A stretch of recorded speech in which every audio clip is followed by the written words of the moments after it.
두 번째는 끊이지 않는 5.18 음모론입니다. 이제 곧 5월이죠. 5.18 민주화운동을 기념하고 그 역사적 상처를 또 치유해야 되는 굉장히 중요한 시점인데 불구하고 여전히 최근에도 가짜뉴스와 망언들이 계속 쏟아지고 있는 상황입니다. 특히나 이제 얼마 전에 보면 행안위 현안 질의 과정에서 그 박선영 진실화해 위원장의 그 5.18 관련된 망언이 상당히 지금 논란을 빚고 있는 상황이죠. 관련해서 일단 영상을 먼저 보고서 이야기 이어나가겠습니다. 북한군의 개입설에 대해서 진화 위원장의 의견을 물었습니다. 다시 한번 여쭙게요. 그런 논란이 있는 것은 알지만 제가 북한군이 개입을 했는지 안 했는지는 저는 모른다고요. 제가 어떻게 그 이상을 답변해 드릴 수 있겠습니까? 정치적으로 법률적으로 다 정리된 역사적 진실을 가지고 진화 위원장이 또 논란을 불러일으키고 있는 거예요. 5.18에 대해서 아직도 논란이 많이 있지 않습니까?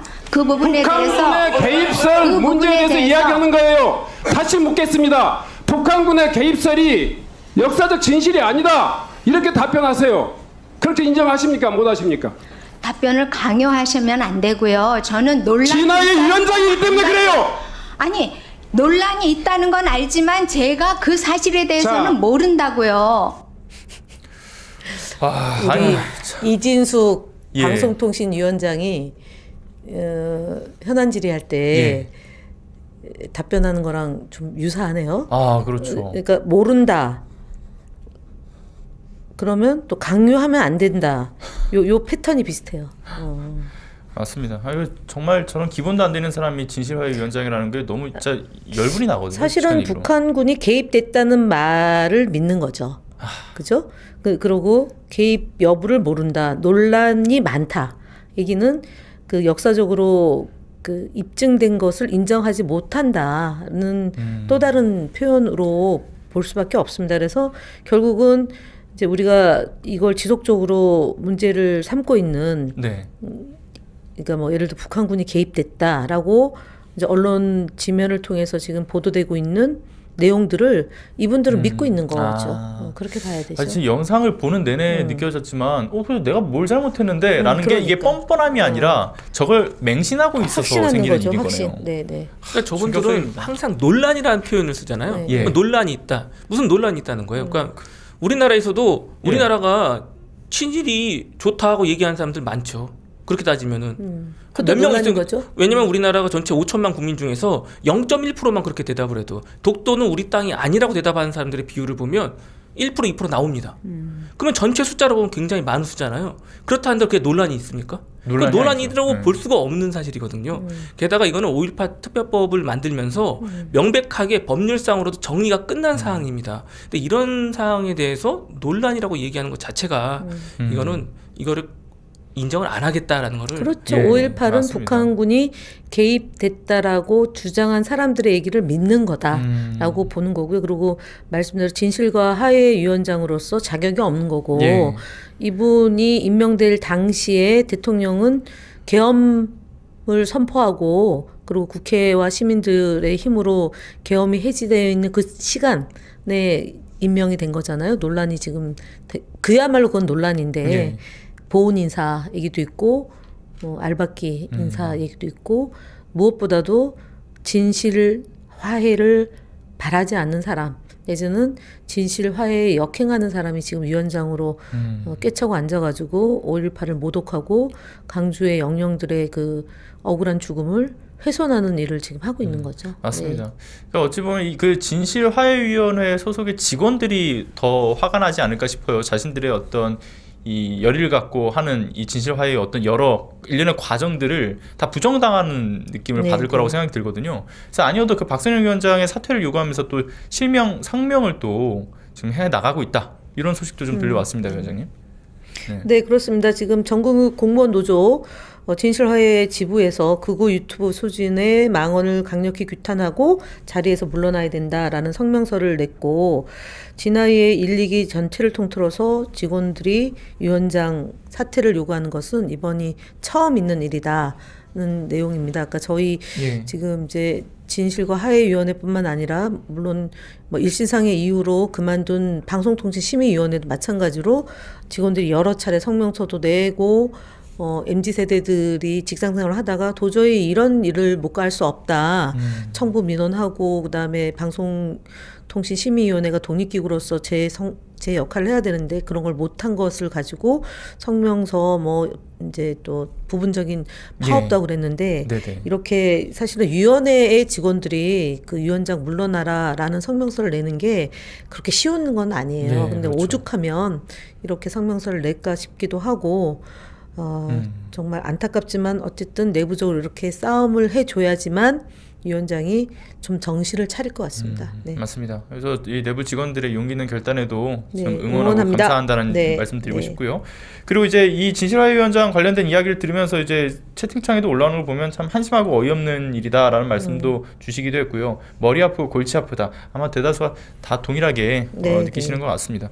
자, 근데 이렇게 지속되는 허위 사실에 대한 부분들, 이런 그 망언에 대해서 좀 대응 방법이 좀 구체적으로 분명히 좀 마련돼야 되는 부분들이 있을 것 같은데 네. 어떤 부분에서 고려되고 있는지 이것도 한 말씀 해주시죠. 일단은 지금 저희가 언론중재위에서 이제 그 피해 당사자가 이제 더불어민주당이어야 해서 지금 이제 6개월 예. 내에 이제 제소를 하고 있고요. 그다음에 방송통신심의위원회에다가도 저희가 예. 이제 대응을 하고 있습니다. 그래서 인터넷상의 모든 컨텐츠를 총망라해서 저희가 문제 제기를 하면 네. 수용해 주는 편입니다. 그다음에 경찰에 고발하는 건데요. 북한 개입설, 특히 민주당 소속 국회의원이 유공자라는 내용을 허위 사실에 의한 명예훼손으로 해서 경찰에 이제 고발하고 있고요. 예. 선거 기간에는 공직선거법에도 가능하다라는 걸로 저희가 대응을 하고 있습니다. 그러니까 네. 세 가지죠. 언론중재위, 중재위, 방심위, 그리고 경찰 고발. 네. 아, 그렇군요. 자, 관련해서 이제 국민소통위원회가 실제로 이제 대응을 했던 사례들을 좀 함께 살펴보면서 이야기를 나눠보겠습니다. 자, 먼저 다음 카페에 올라왔던 5.18 게시물 사례인데요. 자, 이거는 이제 사진 리스트와 함께 지금 보시는 것과 같이 이제 북한군 개입설과 5.18 유공자에 대한 허위 사실이 유포가 됐었습니다. 자, 이 관련돼서 조금 더 구체적인 설명이 필요할 것 같습니다. 그래서 위원장님. 보시다시피 저기에 이제 5.18 유공자에 대해서 예. 뭐 한북 청진의 추모비가 있다. 이것도 사실이 아니고요. 근데 이것이 북한에 개입한 증거다라고 내용을 하고 있는데 그리고 그것도 사실이 아닌 거고요. 그다음에 추미애 서영교 의원은 5.18 유공자가 아닌데 사진 리스트에 올려서 마치 유공자인 것처럼 했습니다. 그래서 이것은 정보통신에 관한 심의규정 6조 8조에 위반되는 사항이고요. 그래서 이 사안에 대해서는 저희가 2024년 9월 12일 날 방송통신심의위원회 심의 신청을 했고 지금 진행 중에 있습니다. 그리고 요 게시물은 삭제된 상태이고요. 아, 네. 삭제가 됐군요. 자, 다음은 이제 또 경찰에 고발됐던 이제 사례인데요. 저희 방송에서도 자주 다뤘던 그 극우 매체 스카이데일리와 관련된 기사입니다. 일단은 그 기사의 제목이 단독 진짜 내라는 5.18 김대중 세력이 주동했다라는 내용의 기사였는데 요거는 지금 또 어떻게 처리되고 있습니까? 이것도 마찬가지로 허위사실 적시로 고발했고요. 예. 이게 이제 3월 11일 날 경찰에 고발했고 3월 31일 스카이데일리가 압수수색을 당한 사건입니다. 그래서 그렇죠. 지속적으로 수사가 진행 중이다라는 상황이고요. 이것도 김대중 대통령이 내란 음모로 수배에 체포되었지 마치 내란 행위를 했다라고 예. 얘기하는 건 허위 사실입니다. 그렇죠. 내란 음모로 이제 당시에 전남대 학생들 이제 학교에 못 오게 만들고 그리고 그것이 이제 도화선이 돼서 5.18로 이어진 건데 감옥에 계셨던 거지 않습니까? 예. 그리고 이제 이 부분에 대해서는 2004년도 1월 29일 날 전원에 대해서 무죄 판결이 확정된 바 있습니다. 그리고 김대중 대통령의 내란 탄핵 선동은 전부 5.18 유공자들이 연루되었다라는 것도 허위 사실입니다. 예. 그다음에 5.18 유공자들이 김대중 내란 음모 사건의 추정 세력이라는 것도 허위 사실이고요. 그리고 국회의원들이 홍장호 메모를 조작했다는 내용도 허위 사실이고요. 더불어민주당 소속 국회의원들이 각종군을 회의하여 진술을 조작했다는 사실도 허위 사실입니다. 그러니까 사실 이 지면을 통해서 이렇게 무도하게 기사를 쓴다는 것도 이 정말 있을 수 없는 일이고요. 이 부분에 대해서 조속하게 결과를 내서 이거는 추후에라도 엄히 다스리고 손해배상 될 수 있을 정도로 저희가 제도 개선을 해야 될 사례가 요 스카이데일리 때문입니다. 네. 네. 처음부터 끝까지가 다 허위 사실로 네, 허위 사실요. 네. 예, 만들어져 있는 그냥 소설 같은 거죠. 따지고 보면. 근데 이렇게 좀 적극적인 대응을 하고 있는데도 불구하고요, 이 법에 사각지대에 있는 사례들이 좀 존재하지 않습니까? 네, 맞습니다. 5.18 민주화운동과 관련된 일부 이제 신문 보도에서 보게 되면 허위 사실이 유포가 되긴 했습니다만은 이거와 관련해서 대응에 좀 한계가 있었다라는 이야기도 있던데요. 그러니까 저희가 이제 12월 16일 지난해 방심에 제소를 했는데 방심이 상황이 아니다. 그 언중위로 또 안내를 합니다. 그러면 언중위 소관이나 제3, 제4는 또 불가능합니다. 그래서 이거는 당사자가 또 해야 되는, 그러니까 5.18 단체나 당사자가 해야 돼서 저희가 조금 곤란함을 겪고 있는데요. 그리고 또 하나가 이제 이런 일들을 그럼 앞으로 어떻게 할 거냐. 그래서 5.18 단체하고 지금 협업하고 있고요. 그다음에 언중위에 제소하도록 그분들에게 안내를 하고 있습니다. 그래서 이 역시도 역사적으로 결론이 난 재판이 대법원에서 판단이 내린 부분에 대해서 지속적으로 거짓 허위 조작 정보하는 것을 제도 개선을 좀 해야 될 사안이라고 봅니다. 네. 네. 말씀하신 것처럼 제도 개선의 필요성에 대한 것이 계속 제기가 되고 있는 상황인데, 네네. 근데 이런 일은 사실은 없었어요. 아, 그렇죠. 이번처럼. 네, 지금과 같은 일이 없었기 때문에 이를 통해서 사실 제도 개선의 필요성이 갑자기 지금 또 부각이 되는 거죠. 왜냐하면 기존의 미디어 시장에서 이렇게 법원이 판단 내린 거를 지면이나 방송을 통해서 끌어다가 보도하는 것까지는 무리하게 안 했거든요. 근데 이번 스카이데일리는 뭐 너무 과도하게 지금 하고 있어서 이 예를 들어서 진행을 해야 될 수 있는 근거는 마련됐다고 봅니다. 네. 예. 그러면 좀 마지막으로 또 돌아와서 방금 이제 언급했던 스카이데일리 관련된 이야기를 다시 한번 좀 드릴까 하는데, 5.18 민주화운동을 왜곡하고 이 북한군 개입설을 주장하면서 무려 40여 건에 달하는 이 허위 이 기사를 지속적으로 유포를 해왔던 매체라는 점을 계속 말씀을 드리고 있지 않습니까? 그런데 언론중재위가 이제 반론 보도 명령을 했는데도 불구하고 이에 따르지 않고 있어서 현재 2,500만 원의 지체금을 지금 물게 된 상황에 이르렀다, 이런 내용도 지금 나오던데요.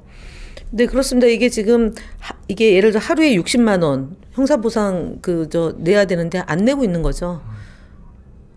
이게 사실은 스카이데일리는 애시당초 이제 5.18로 문제된기보다는 우리 당 의원들이 북한과 연루되어 있다는 간첩설을 또 제기했고, 그리고 중공군이 한국 선거에 개입했다 그래서 99명 체포, 그런 보도도 있었고, 또 이재명 대표가 외신 언론인과의 간담회를 했는데 그게 이제 그 자리에 중국 통신사 기자 2명이 있어서 그게 마치 중공군에게 뭔가 우리가 SOS를 쳤다라고 얘기하는 그 논리를 만들어서 유포했는데, 그때 이제 국민의힘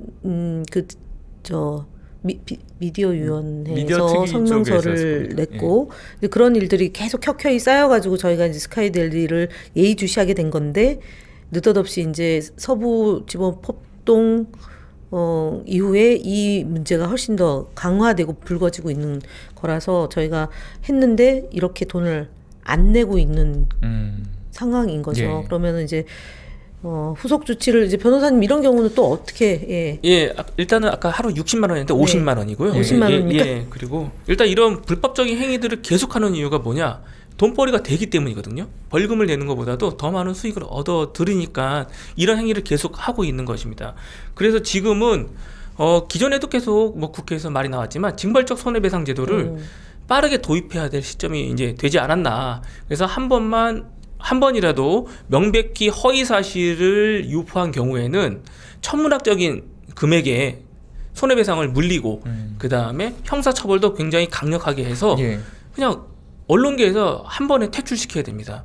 이게 미국도 그렇고 다른 나라에서는 그렇게 하고 있는 데가 많거든요. 그래서 보도를 함에 있어서 명확하게 취재를 했고 취재 과정에서 실수가 있었을 수는 있지만 그런 것이 아니라 명백히 의도를 가지고 허위 사실을 유포하는 경우에는 아주 강하게 처벌할 수 있도록 그런 법률이 이번 대선이 끝나고는 빨리 만들어지기를 기대합니다. 필요가 있다. 좀 구체적으로 이 방심위 규정하고 언론중재법 그리고 5.18 특별법까지 개정이 좀 필요하다라는 얘기도 나오는데요. 사실 이것도 말씀드렸던 것처럼 이제 5.18 특별법으로 이미 역사적으로 판단 내린 사안에 대해서 사회적 합의가 있었던 거잖아요. 예, 근데 그렇죠. 그럼에도 불구하고 이 내란 세력들은 광주를 그 북한군이 개입됐다라는 그런 허위 조작 정보를 정말 자신 있게 내는 것이 있어요. 그래서 이 부분에 대해서 방심위 규정을 개정해서 이제 5.18 민주화운동 관련해서는 신속심의 대상이 될 수 있도록 특별 규정을 좀 넣는다거나 언론중재법에서도 마찬가지로 별도로 이 문제에 대해서는 역사적인 판단이 난 부분에 대해서 왜곡하면은 심의 절차를 마련해서 공적 심의 절차를 통해서 대응할 수 있도록 제도화하는 문제가 있고 5.18 특별법 안에도 이 허위 사실을 유포하는 행위에 대해서 조기 대응 시스템을 구축하는 것, 예. 그리고 차단시키는 것, 그런 시스템을 도입한다는 법적 근거를 마련해야 된다라는 지적이니까, 그러니까 세 가지를 이제 방심위, 언론중재법, 그 다음에 5.18 특별법을 강화하는 방안으로 저희가 이번 이제 새로운 정부 구성하면서 네. 법 개정을 또 해 나가야 되는 것 같습니다. 네. 자, 지금 앞서 이제 거론되었던 여러 이 역사적 진실을 왜곡하는 가짜 뉴스, 허위 정보 문제들, 이런 것은 이제 우리 사회의 공론장을 해치고 민주주의를 훼손시킵니다. 민주당은 곧 다가올 이제 5.18 특히 민주화운동 기념일을 맞아서 허위 사실 유포를 이제 근절하기 위해서 모든 법적, 제도적 수단을 동원해가지고 최선을 다하겠다는 말씀 강조해서 드립니다.